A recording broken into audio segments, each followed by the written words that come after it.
Hey guys, my name is Jordan Giorgio alongside Mr. Tom Downey. We are here to reveal to you the new Week 9 AP Top 25.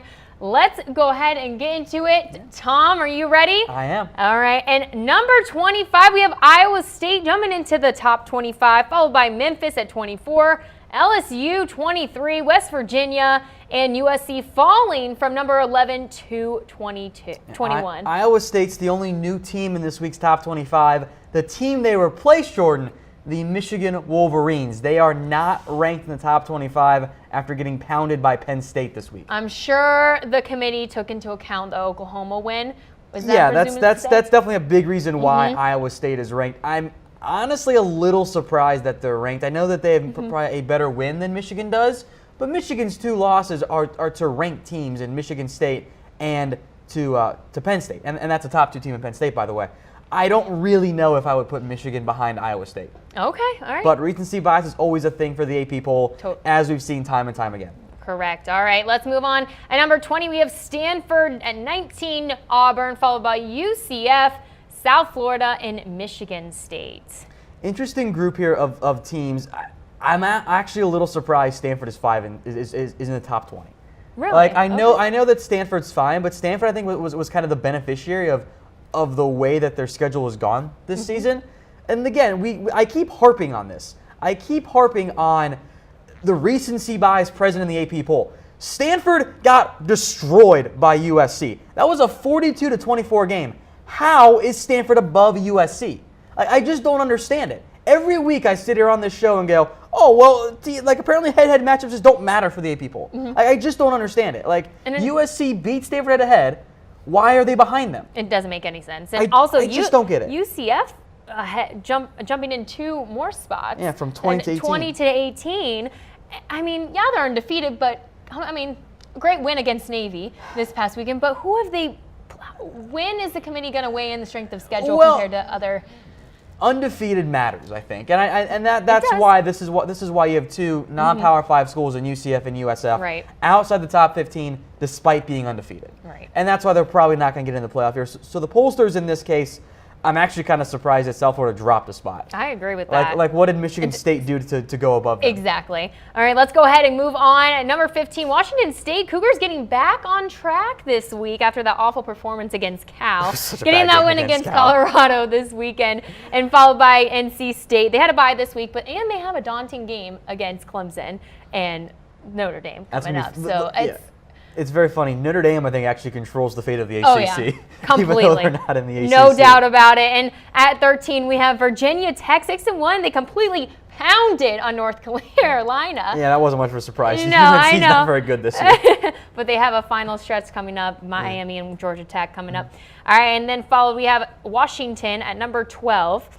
On a bye this week after that awful loss to Arizona State. Hopefully they'll get that momentum back. They're kind of banged up right now, and I think that's a big deal for Washington. At number 11, we have Oklahoma State. They took down Texas to survive, but I think the Cowboys. I mean, what is it going to take to get them back in this top 10? They didn't deserve to win that game against Texas. Texas probably should have beat them if Sam Ehlinger hadn't just thrown the ball away at all. That wouldn't have been an issue. They actually did drop in the poll thanks to Notre Dame going upwards. Look, if Oklahoma State keeps winning, the pollsters are going to have them up higher. Right. All right. And at number 10, we have Oklahoma. I mean, it doesn't get much better than Baker Mayfield going down the sideline. It does get better because they don't have a close game against Kansas State. That's how it gets better. But Oklahoma's had a bunch of close games this year. They drop one spot because Notre Dame goes up, which I think is fair. And I'll mention this again because I keep saying it every week, and at some point I just have to accept it as a fact. Why is Oklahoma behind Ohio State? Yeah, doesn't make any sense. They won the head-to-head matchup. For Ohio State to be 4 spots ahead of them, I just don't understand it. Right, and Notre Dame at number 9, jumping into the top 10. I like. Right, it makes sense, right? I mean, absolutely stomping on the USC Trojans this week. I was very impressed by Notre Dame. That game was over at halftime. It was hurting. all Notre Dame in that matchup. USC took a big tumble for a good reason. I like this Notre Dame team a lot. Tough schedule the rest of the way, but it's going to be a fun one for them. Miami at number 8 against a win, coming off a win against Syracuse, absolutely giving Eric Dungey a fight, putting up a fight. This guy his uniform was white in the beginning, and it's black. He can play. He can play. Oh, yeah. And now undefeated. Where do you see this team going? They're going to lose at least one game. Okay. Like, I don't see Miami going undefeated. They are not the type of team that just rolls past opponents. They are in a week in, week out fight. And at some point they're going to have a bad break. Something's not going to quite go their way. The Hail Mary pass isn't going to be completed this time. So they'll lose at least a game or two. No consistency there for sure. This is a better Hurricanes team, but they can't keep winning close games all year. And they're just bound to lose one. At number 7, we have Clemson. Had a bye this week, faces Georgia Tech in that vaunted triple option. Clemson's got to bounce back. Like, They do. that was not That was not a game that they should have lost. So I think that Clemson needs to be doing a better job of the way that they play games. We'll see how they fare with Kelly Bryant kind of banged up. Into our top 6, we have Ohio State, also on a bye week, and they will go on to face Penn State this week. Must watch game. Yeah, must watch and a must win for both teams, really, because teams. this is maybe it's not a true college football playoff elimination game because some weird stuff can still happen in the Big Ten East, but it's pretty close to one. Like, if Penn State loses, they're gonna have a tough time getting into the Big Ten championship game. If Ohio State loses, a 2-loss OSU team, they're not going to make it. Not going to win. So elimination game. All right, and at number 5, we have Wisconsin undefeated in the Big Ten. Now, coming off a win against Maryland, how much is the strength of schedule going to weigh in for them? It's going to matter as the committee goes out, but in the end, if Wisconsin wins out, they're going to get in because an undefeated Big Ten team is going to make it to the playoff. I think 5 is fair for them right now in the AP poll because, again, like you said, they haven't played anyone. They have a very easy schedule this season. All right, and into our top 4, we have TCU, still undefeated, and just cruising through their game against Texas. Kansas. That was an easy. That was an easy game for TCU. Kansas actually given TCU trouble in the past, not this year. So hats off to TCU. This is a really good Horned Frogs team. Now they still have to go to Norman to play Oklahoma. Right. But right now, they got to be feeling great about what's the spot that they are in. They continue to impress. And at number 3, we have Georgia still in that number 3 spot. The Bulldogs on a bye this week, but will face the Florida Gators. Hey. How much of a challenge will that game be, though?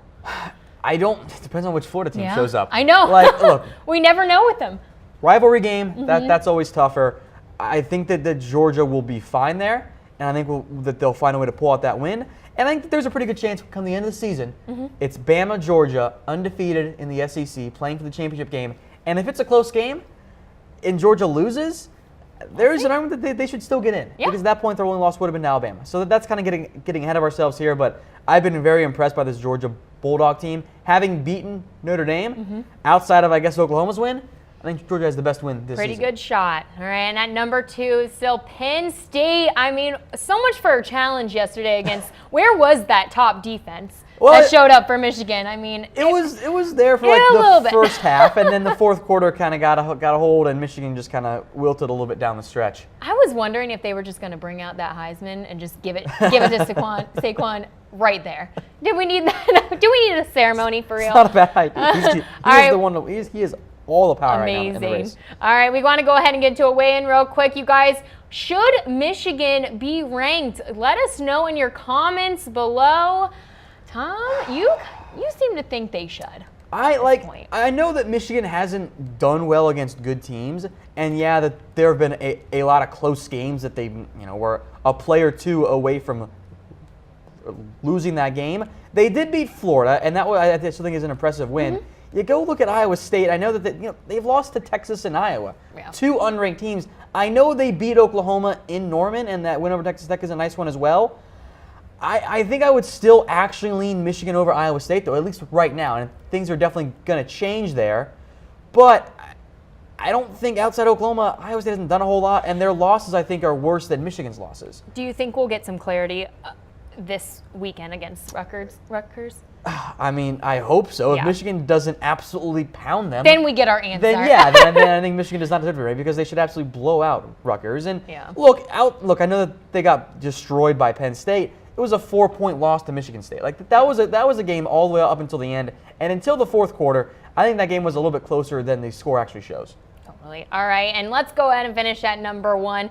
No surprise here, you guys. Alabama blew out Tennessee yesterday, 45-7. It is clear this team is just going to yawn through the rest of their opponents. I mean, maybe LSU, maybe Auburn, but like their SEC play has been unbelievable. 59-0 over Vandy. Ridiculous. 66-3 over Ole Miss. 27-10 over A&M was actually a game. And then a 49-1 win over Arkansas and 45-7 over Tennessee. It's just a Bama world, and we're living in it. It's not. It hasn't been close this year Yeah. for Alabama. So yeah, the A&M kind of had a late garbage time score to make it a little bit closer. Alabama's rolling right now. They are the undisputed number 1 there, I think. And we'll hope They are, by the way, unanimous this week in the AP poll. All right, and we will see if they stay there. Looking pretty hot right now. All right, you guys, that is all the time we have for you guys today. Make sure to join us next week as we reveal the new AP Top 25. We are going to go ahead and loop all this for you. Again, my name is Jordan Giorgio alongside Tom Downey. We will see you next time.